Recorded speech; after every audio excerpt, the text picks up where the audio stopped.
Hi, I'm Faith Howell with Automotive Fleet, and welcome to this week's News Roundup, where we bring you the top stories that shape the automotive and fleet industries. Let's get started. First, EV incentives outlook by state. With the upcoming sunset of EV incentives on September 30th, the landscape of state-level incentives is changing pretty quickly.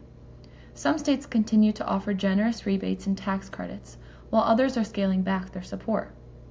Fleet operators need to pay close attention to this. The patchwork of state programs means a fleet in California may have a very different EV adoption curve than one in Florida or Texas. So we covered the states that implement incentive shifts based on research from Richard Hall, head of ZappyRide EV products at J.D. Power. Some states are offering major fleet incentives in 2025. California is leading the way with grants for charging depots, loan programs, and truck replacement rebates, while Oregon, Massachusetts, New Jersey, and New York are rolling out funding for a range of initiatives, including workplace charging, school bus electrification, and truck vouchers with over $200,000. Together, these states and utility programs represent one of the strongest pushes yet to advance zero-emission fleet adoption. Next, Fleet Conference Insights. If you've never attended a fleet conference before, one of our contributors shared how they navigated their first one. The big lessons?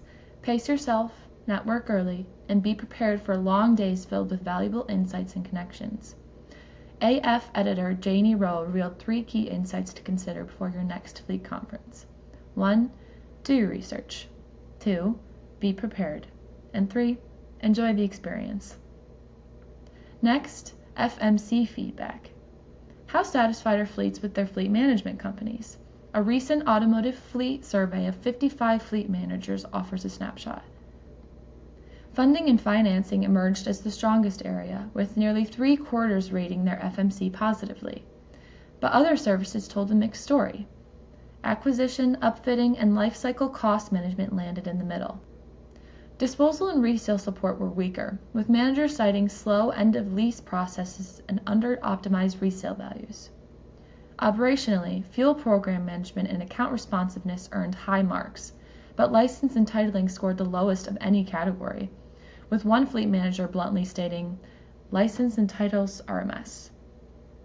Overall satisfaction has remained steady, although 38% of respondents indicated that they would consider switching FMCs within the next 12 to 24 months. Next, maintenance and replacement. On the maintenance front, a new report highlights how preventative maintenance programs can do more than protect assets.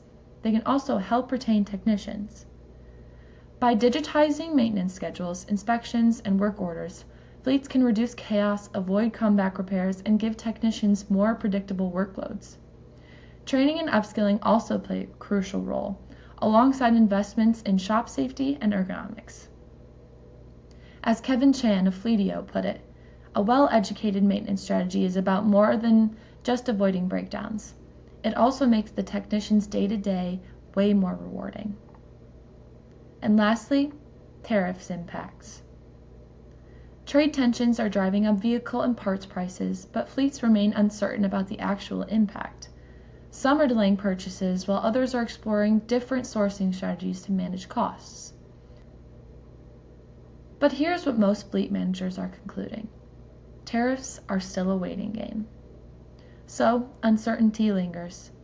"It's confusing to understand and keep up," said one fleet manager. "I'll be glad when the pendulum swings." One takeaway from conversations with fleet managers as they follow the potential effects of tariffs is clear. For now, it's more noise than crisis. Despite the noise, the pain to suppliers is still real. Some say it's only a matter of time until that pain also hits fleets. Well, that's our quick look at the fleet industry this week. For more details, check out automotivefleet.com. I'm Faith, and thanks for watching.